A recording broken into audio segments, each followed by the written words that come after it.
Hey everyone, welcome to the Filth. My name is Max. Today I'm going to be talking about a subject that's been on my mind an awful lot for a number of years now, and that's the subject broadly of religion and its place in our society today. I was raised Catholic. I was confirmed as a Catholic, took First Communion and all of that. And sometime in my teen years, I started considering myself to be an atheist and did for some time afterwards. As I get older, I don't consider myself a religious person really. And I'm definitely not. I think for a lot of millennials and Gen Z people, I think we were put off of religion mostly based on there's so much information out there that it's actually hard to actually believe a lot of the stuff, especially if you're a curious mind. And also it's just like the idea of, well, this one religion is the truth, therefore it excludes all these other people, and that doesn't really seem right. So, but more than anything, I think the visceral rejection of religion mostly came from the way human beings would use religion to justify their own personal problems, their own resentments and anger, and just far too often, it was used in ways that were really gross to me. And also, it seems to me like in many respects, whatever spirit was animating religion in the past, it seems like that spirit, the vitality of that spirit, has sort of gone into other areas. Like, I feel like you can get a better sermon or a better music that is sort of celebrating God or just existence. You can find that more in like kind of like secular spaces, or listening to someone on YouTube. At another point in time, I'm bleeding. Sorry, I'm going to probably be doing that because I keep the blood coming out of my lip. At another time, if you think about it, it was like, for example, I was raised Catholic. At one point, the Catholic Church was, priests were people who could read. Most people could not read. There was all the science and astronomy, all the knowledge. And where else were you going to go to receive like moral lessons and things like that? Like the church was the only way to go. They're not watching TV. Most of them can't read. It's all of that. So I think innately a lot of people who are intellectually curious, especially people who are intellectually curious, could feel like when I was growing up, for example, like there was more religion in something like Led Zeppelin or Pink Floyd. Like that moved me on a spiritual level, in a way that formal religion never really did. However, as I've gotten older, I've started to look back at a lot of that stuff, and I've been like, okay, what was that all about? Like, there are things that have started to really resonate with me, and there are kind of religious sayings and whatnot that I heard as a kid that I kind of rolled my eyes at, and I looked at them from a certain angle. Oftentimes now I've realized that I was actually just looking at it from maybe the wrong angle, and that if I take a couple steps over this way and look at it from this different perspective, all of a sudden a lot of these things start making more sense, and you realize that there's actually more there than you may have expected. And I will say, and this will be something I get into eventually,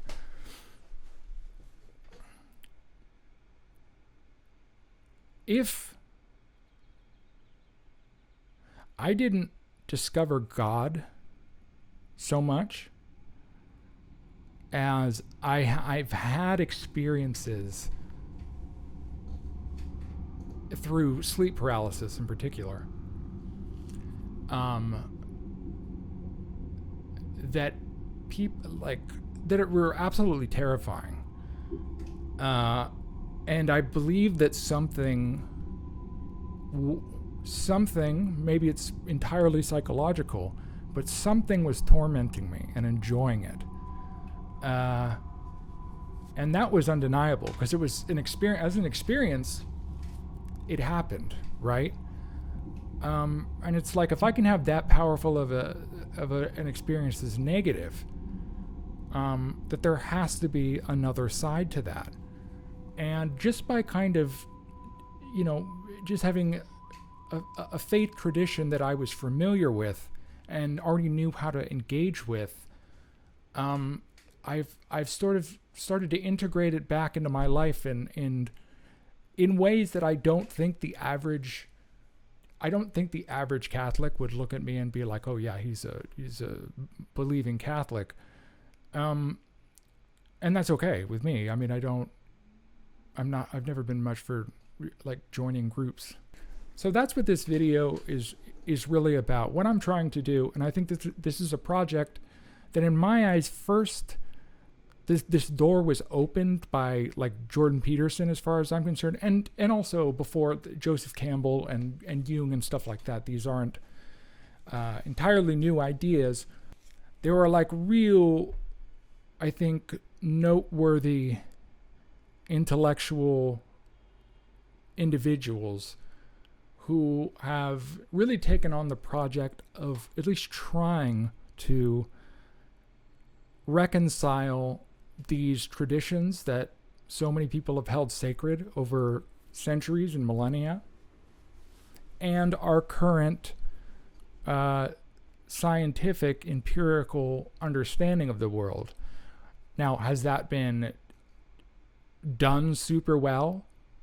Maybe not, but I do think it is I think something worth doing and worth discussing. And so what this is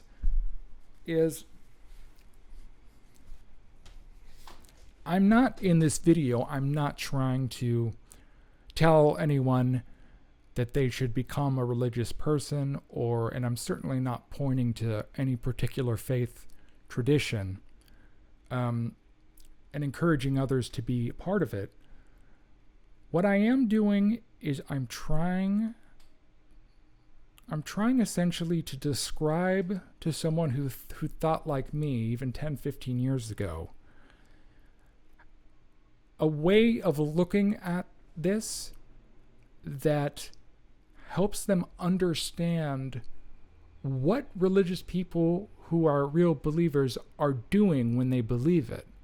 Because from the outside, it just sounds kind of insane. It's like, what are you talking about? But I think in many respects, they say meditation, it's not really, it's a practice. I actually think that religions generally work as a practice, as a framework that does have real effects on people. I'm trying to use my creative understanding, my creative intuitions, and the innate spirituality that comes from those processes, or a beautiful piece of music. I'm trying to use that as an analogy to help people understand maybe a little bit more where religious people are coming from in the first place. And for me, it's, being on this journey of trying to, in my mind, reconcile these things in a way that feels right. You know what I mean? So I actually think that we're going to need some version of these traditions if we're going to weather the storm that we're in right now. Not to slavishly return to everything of the past, not anything like that, but it's just sort of like taking what is the essence of what all this is, and how can finding that essence collectively as humans, both through our individual traditions, and hopefully on a wider collective level, finding what really unites them, right? The thing, because I think there's a core that all of these religions that have stood the test of time are getting at, that we dismiss at our peril. And I think that many people who are essentially secular people, there are many who actually already know God in a way. So anyways, I'm going to lay this out. This is something that I recorded a couple months back, and I put this out. I kind of shoehorned it onto the end of a video I did about Sam Harris. Mostly I did that because people know who Sam is, and it was kind of a good way into the topic, but I don't think I did it particularly elegantly. And it's obvious to me now, and if you watch that video, that really what I was trying to do was get to what I'm about to show you right now, and that was really the essence. And then the Sam Harris beginning thing, that should be another video entirely. So yeah, I feel like there's something here. I think this is an interesting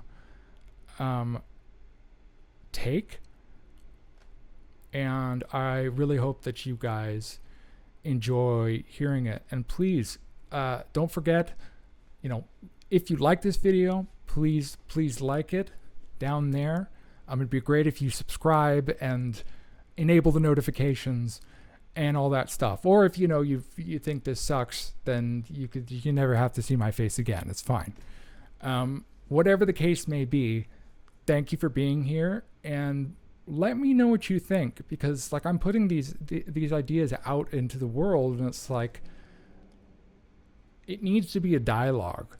I need people, tell me what you think, because that's the way that we all collectively learn about things and continue on our journey. So I'm still going to reference Sam tangentially, but the ideas themselves, the things that I actually think is interesting about this, and that I realized later that I actually wanted to put out into the world, has less to do with him. So you can, I'm just putting it in that context.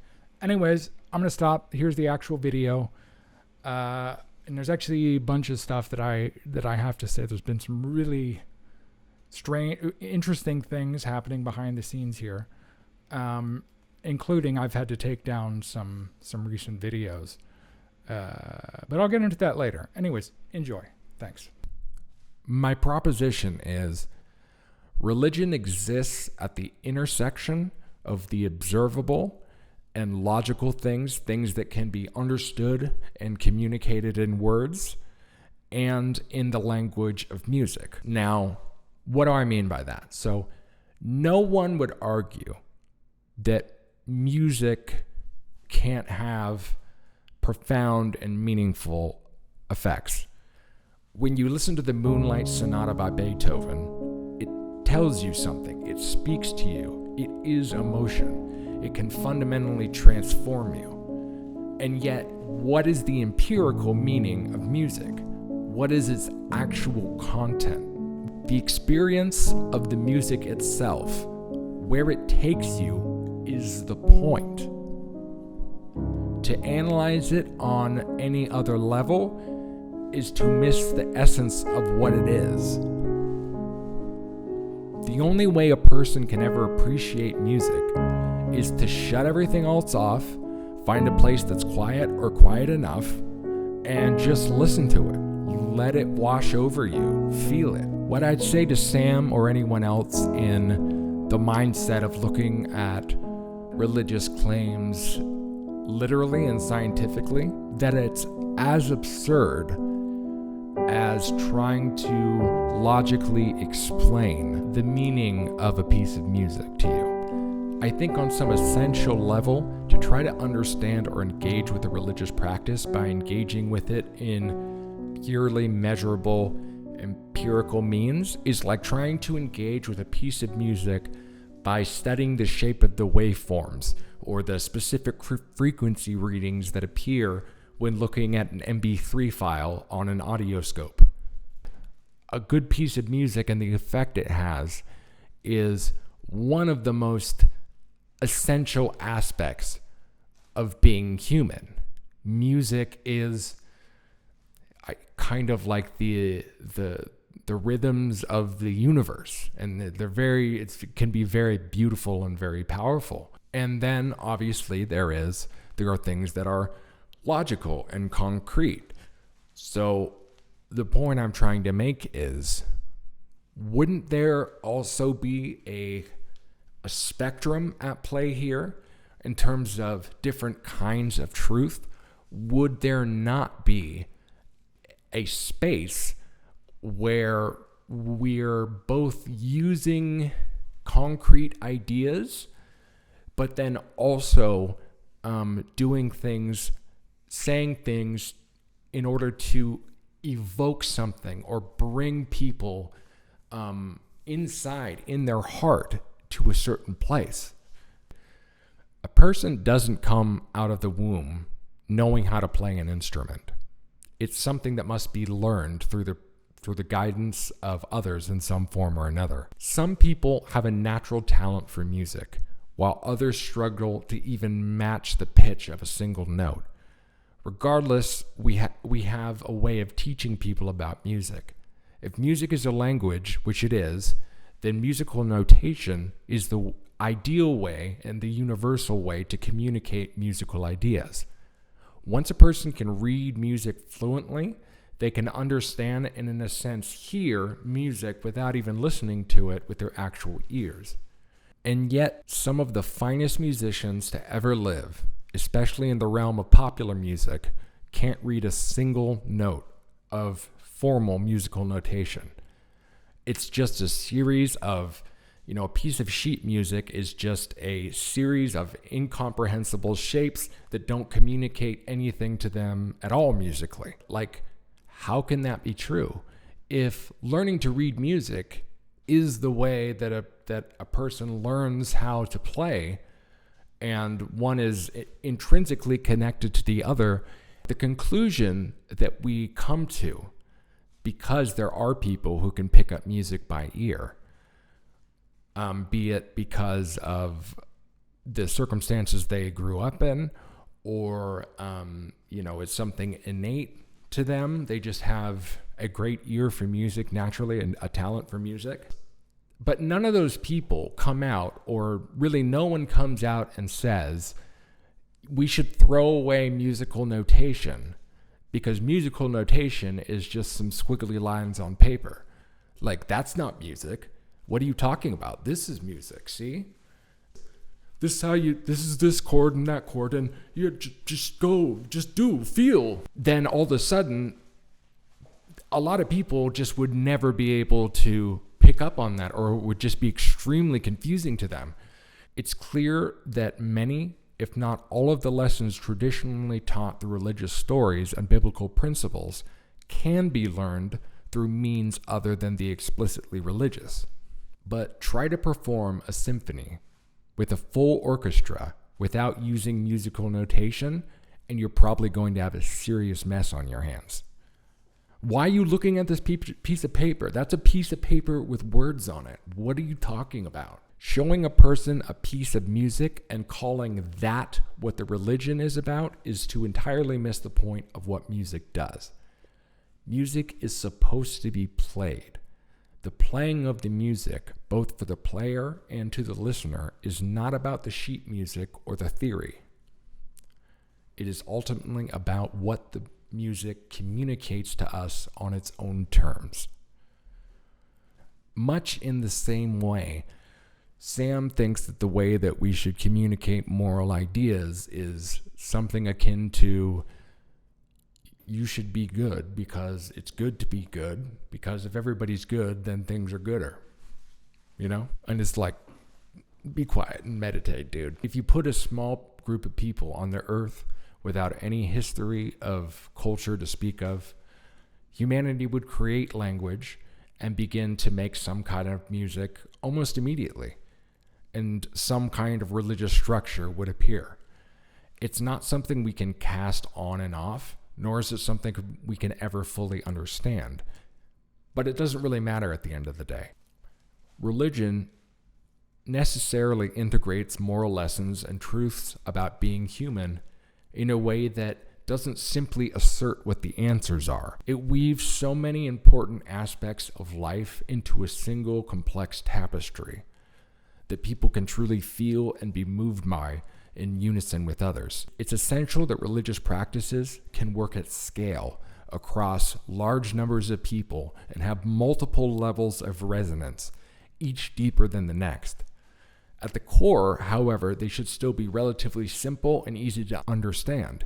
Society is going to be made up of people with many different levels of intelligence and education, and people will react and respond to the religion in different ways and at different levels. But all of them fundamentally still need to be integrated into a single coherent piece, which is something that, modern secular ideology absolutely cannot do.